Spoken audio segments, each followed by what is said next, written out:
Welcome to The Explainer. So glad you're here. Let's just jump right in, because we have a seriously fascinating and kind of alarming public health debate to unpack today.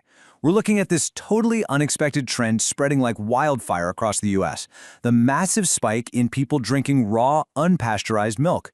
It's literally lighting up health forums, statehouses, you name it. We're going to break down exactly what's going on using the data and discussion straight from the source. So the really big question here is, why? Why is a dangerous, downright ancient agricultural drink suddenly trending? I mean, for over a century, public health folks have treated unpasteurized milk as a huge health hazard. Yet somehow, this risky, outdated product is taking the internet completely by storm. It's totally defying modern science, and as you'll see, it's causing this massive ripple effect through our legal and healthcare systems. To make sense of all this, today's explainer's broken down into 4 parts. First, the raw milk boom. Second, hidden microscopic dangers. Third, the risk to children. And finally, science, safety, and solutions. All right, kicking things off with Section 1, the raw milk boom, rising demand and legislative push. The sheer scale of the political movement behind this, it's honestly staggering. We're not just talking about a couple of fringe farms here. According to the Associated Press, there have been at least 36 bills introduced in statehouses across the nation, all pushing to make raw milk way easier to get your hands on. There's this huge legislative momentum rolling right now to legalize its sale in more and more states, basically trying to roll back decades of established public health policy. And the commercial side of this is just as crazy. Dairy farmers are literally saying they can barely keep raw milk in stock. Consumers are happily shelling out a massive premium for it, with prices easily topping $10 to $20 for a single gallon. I mean, when people are willing to drop that kind of cash, it's pretty clear we're looking at a highly motivated consumer base. To them, this isn't just a drink, it's a premium lifestyle product. So what's fueling this? Well, there are 2 major driving forces fanning the flames here. On one side, you've got social media influencers just flooding feeds with posts touting all these unproven health claims. And on the flip side, you have top political figures getting involved.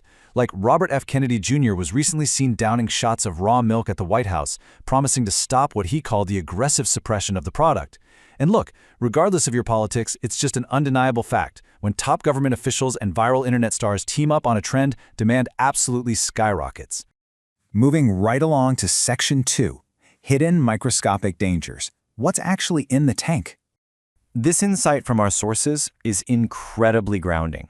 It's from a former microbiologist who analyzed thousands of raw milk samples early in their career. And their takeaway? Well, while results definitely vary from farm to farm, almost every single sample contained a pathogen of some type. Think about that. This isn't some rare one-off anomaly. This is just the baseline reality of raw agricultural products. It's a real-world expert perspective that cuts right through the influencer marketing to show us the inevitable contamination happening on these farms. To really get why this happens, we have to look at the messy, practical reality of dairy farming. Cows are massive animals, and they lay in the dirt. Milking parlors, by their very nature, are just dirty environments. Sure, farmers can and absolutely do try their best to sanitize the udders before milking, but perfectly sterile conditions? That's scientifically and physically impossible. Bacteria will always find a way into that bulk tank. It's just nature.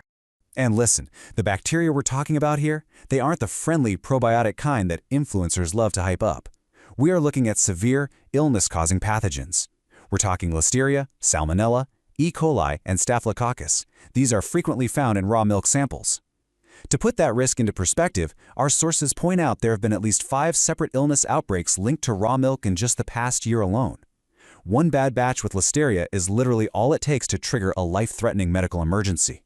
Which brings us to the most critical and honestly most debated part of this whole trend, Section 3, the risks to children, the vulnerable victims.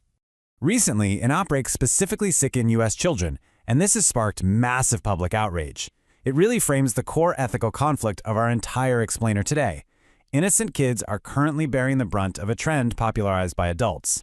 While an adult might, read up on the risks and decide to roll the dice, a child simply drinks whatever is handed to them. This highlights a really sharp ethical divide. For adults, if a fully informed person wants to spend $20 a gallon to potentially catch E. coli, well, a lot of folks argue that's their personal freedom, right? Let them accept the risk. But for children, totally different story. These are innocent kids facing severe, sometimes fatal illnesses without having any say in the matter whatsoever. Some people in the health community are deeply frustrated by this, arguing that giving a child a known pathogenic biohazard should legally be treated a lot like child endangerment. But actually, solving this isn't as simple as just banning it. We're facing a really complex regulatory dilemma here. Because if we make it illegal to give raw milk to kids, or strictly punish the parents when kids get sick, we accidentally create this terrifying secondary problem. Parents might just hide the illnesses to avoid getting in trouble, meaning sick kids could be denied life-saving medical help just because their parents are terrified of going to jail. Plus, public health officials desperately rely on honest reporting to track outbreak sources. If everyone lies to the doctor, tracking down contaminated food becomes practically impossible. It's a massive catch-22 for lawmakers. So how do we actually fix this?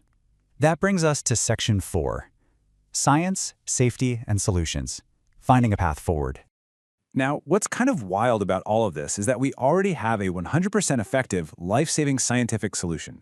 It's called pasteurization. It's literally just the process of heating milk to a specific temperature to destroy all those harmful pathogens we just talked about. It was put into practice generations ago, specifically to keep humans safe from the exact diseases making a comeback right now. Actually, one commenter in our source data made a pretty hilarious point. They joked that maybe the word pasteurization just sounds a little too complicated and European for some folks today. They suggested that if we just rebranded it and called it freedomization, people might suddenly be totally on board with it again. Jokes aside, though, if people are genuinely just seeking better health benefits, we really need to look at the practical alternatives. On one hand, you've got raw milk, costing up to $20 a gallon and carrying an extreme risk of dangerous pathogens. On the other hand, you have a standard, everyday multivitamin. It's incredibly cheap, perfectly safe, and provides heavily proven nutritional benefits. For anyone looking at this logically, the choice is pretty obvious, right? You get vastly more benefit from popping a cheap multivitamin than you ever will from drinking raw milk. But logic isn't always driving the bus here. Experts watching this trend note that it heavily mirrors the anti-vax movement. The misinformation is just so deeply entrenched. Even when a kid gets terribly sick from the milk, parents in these tight-knit social circles will often blame the illness on something else entirely. They convince each other that it couldn't possibly be the natural milk making them sick. It really shows how incredibly difficult it is to break through those echo chambers with just simple scientific facts. Because of that, a lot of professionals argue we need a much longer-term approach. Step 1. We have to acknowledge that simply throwing facts at people won't change beliefs that are tied to their identity. Step 2. Implement real educational reform over an entire generation. Health advocates argue that without a really strong foundation in scientific literacy, adults are just going to keep making these decisions that put themselves and their kids in serious danger. And that leaves us with a critical question to ponder today. Will educational reform or heavy-handed legislation ultimately decide the future of our food safety?